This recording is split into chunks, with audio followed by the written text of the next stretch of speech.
You don't know the things that you do now to build a connection or to not ruin the connection, how it could be life-saving in a year from now, in 2 years from now, in 3 years from now. You don't know. You don't know. Rav Shmuel Burmam says when it comes to pikuach nefesh, you don't go basar roiv. Even a miyut shebemiyut, even if it's a little chance, you could be mechal Shabbos. Why? Because you don't know how they could spin. You don't know how your kids could spin. You don't know how they could think one day, I'm done with this world, and they could hurt themselves, or they can have a breakdown, or they can take a bad batch. There are people dying because there's fentanyl is out in the street, and people are. You don't know. You don't know, and you don't know how you could save them, and how quickly they can come back, and they can make a right turn because you're there for them. So you have to think when they see Dmus Yuknai Shel Avi Ve'imi, what goes through their mind, and it has to be like her daughter, that says, they can never live without me. They can never live without me. I don't care what they're doing bad. The more they're doing bad, the more rachmanis we have on them. The more they need you.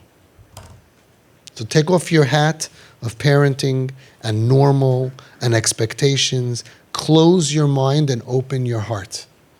I gotta shower my love on this kid. I gotta do everything to compliment and boost and build and building, not put on tefillin, get a job. That's not what it's from the inside to make them healthy, that they should be more comfortable with us than anybody else in the world. That's what we're doing. And that's why we do the things we do. Because if they will go with you somewhere, right? I asked the Novam Mitzke Rebbe, Schus Yagan Aleinu. Imagine a girl goes out Matzah Shabbos, Saturday night, to the movies with a boy. Bunch of girls, a bunch of boys, they go to the movies. So it starts at 8 o'clock that they leave the house, then they go out to eat, right? And then 10 o'clock they go to the movie, let's say, and the boy pays for her ticket. She's going to have to pay back for that ticket. She owes him, right? Yeah, at the movie theater, she puts his arm around. I don't have to get graphic here.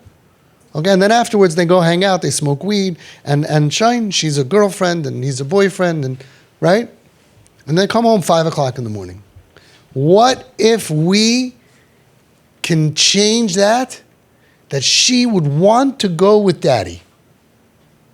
Everybody says, no, my kid doesn't want to go with me. What if we could change that? Take out the boy, take out all the friends, and that she would choose, I would rather go, and she would choose daddy.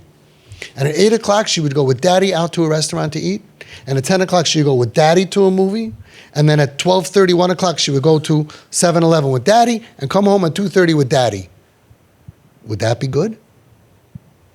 I asked the Novam Mitzke Rebbe. Could daddy take her to a movie? If we can get her, if we can, which we do. Everybody says, I want to tell you, healthy kids would rather spend time with their friends than their parents. What?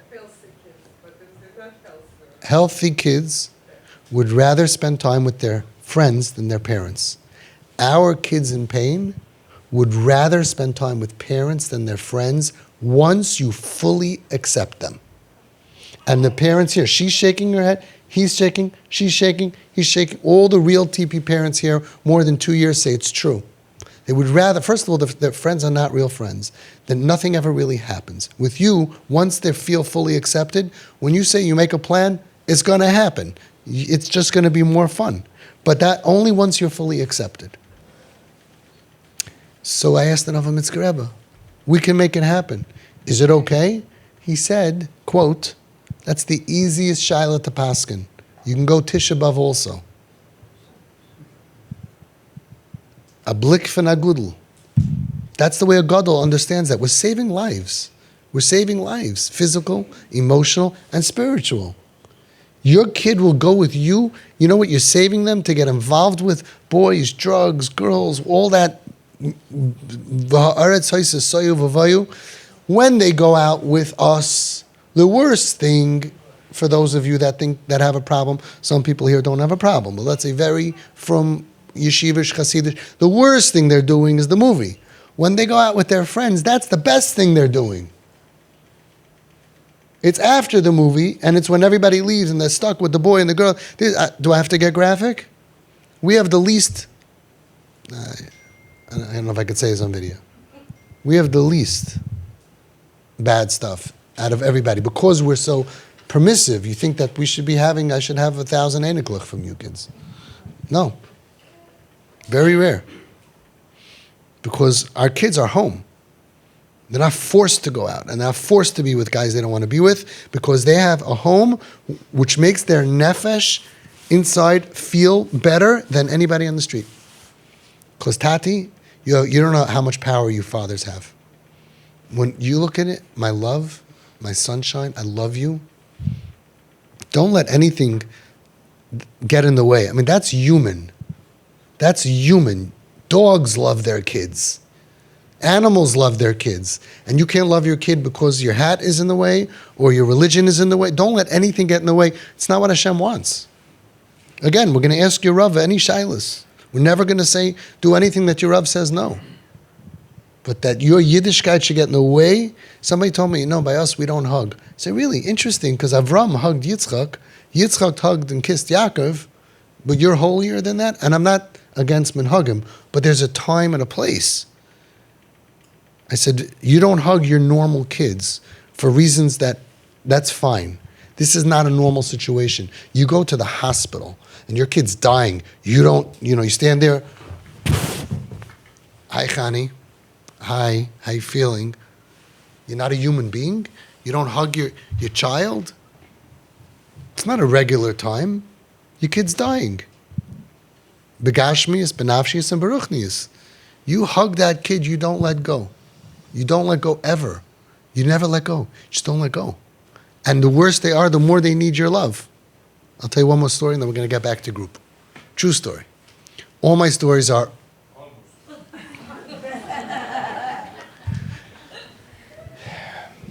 It's an unbelievable story. If you would know who the Gadol is, it's unbelievable. It happened with me. This kid moved into Home Sweet Home. He was one of my worst kids. Tough. He ended up, after Home Sweet Home, he went to the Israeli army. Tough, huge guy, skinhead, no hair anywhere on his head, shaved head. He told me he was 8 years. From after his bar mitzvah, he fasted Yom Kippur when he was 13, starting 14, Machal Yom Kippur. 8 years he was Machal Yom Kippur, till I met him. And I arranged for him to go to his Zaidi, who's one of the Ziknei Hadar, the day before Rosh Hashanah. So Erev Rosh Hashanah. The day before Erev Rosh Hashanah. Rosh Hashanah was, let's say, Tuesday night, so it was Sunday. Monday night, it was Sunday. And on the way we're driving, and this tough guy, he says, my parents never hug me. It's not our minhag. My mother doesn't hug me. My father doesn't hug me. And I'm listening to this tough guy, looks like a mercenary.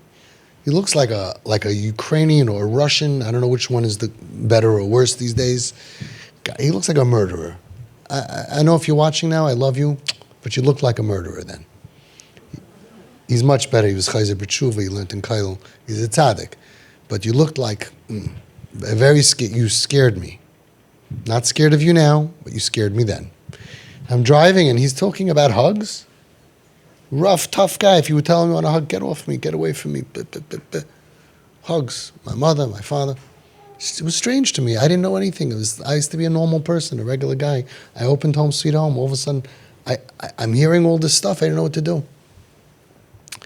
So I went in with him to Zaidi. Zaidi's at the head of the table. He's sitting over there. I sat across. And after a couple minutes, I said, I'm sorry, I have a doctor's appointment. I'll be back in an hour. I saw Zaidi go like this. I don't think he was expecting an hour. And I left. Got into my car, feeling a little guilty that I lied to the Gadol Adar, because I didn't have a doctor's appointment. And I called up his house. His mother picked up the phone right away. I said, hi, don't worry, everything's fine. He's alive. Everything's fine, because he could have been not alive. I just want to ask you a question. He's talking to me about hugs. What's the story? You don't hug your kids? By us, very Hasidish, we don't really hug the kids. Yeah, my husband doesn't hug even the boys after bar mitzvah. Very extreme. We don't hug. But my husband did once hug him one time, even in public, when he went to Israel to learn, to this yeshiva for dropouts, that's what she said, whatever, with a ponytail. He even hugged him once, even in public. He did hug him once. I said, but what about Zaidi? What about Grandpa? She goes, ask him. So I waited some time, and I'm going inside. I don't know what to do. I came in that way, so the kid's back was to me. And I knew that I couldn't say, can I speak to your grandfather? And then afterwards, I couldn't. So this is mamish what happened. I walked in, and before the kid turned around, the Zaidi saw me. And I went like this. Like this. I felt very uncomfortable doing it to a Zakin Gadol Hadar, Manig Hadar. And I went like this. So he got up, and then the boy got up, and the boy went to the kitchen where Grandma Bobby gave him some cookies that she gave. I was waving to him, and I had 3 seconds.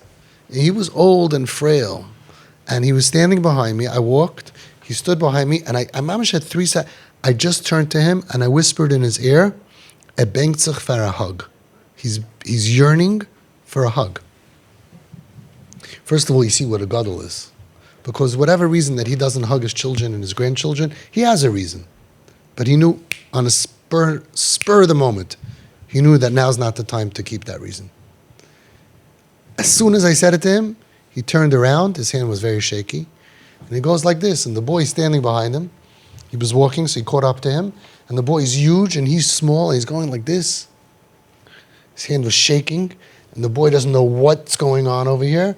Finally, he gets his hand up to his neck, to his head, pulls his head down to him,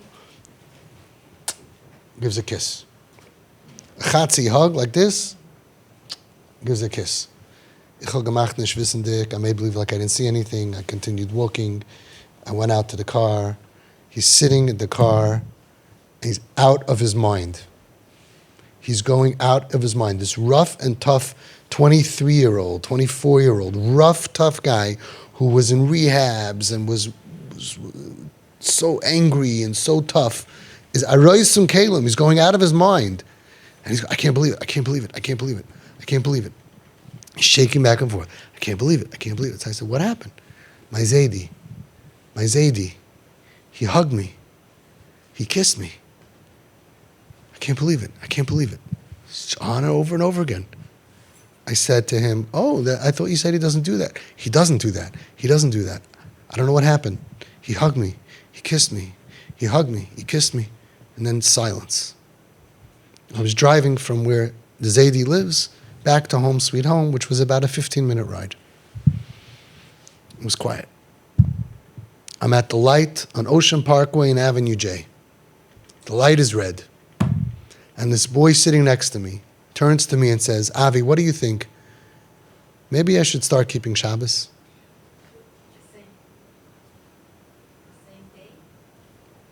Right then. 10 minutes later, on the way back for the 15-minute ride, 7 minutes later, at the red light. Avi, what do you think? Maybe I should start keeping Shabbos? I didn't know anything. I wasn't trained. I knew I wasn't going to say, yes, of course you should keep Shabbos, and Yontif, and Chanukah, and Purim, and Tzedakah, and I have a whole book here. It's 613 stuff. I'm so happy you asked. It's a Shulchan Aruch, it's a Rambam. Yes.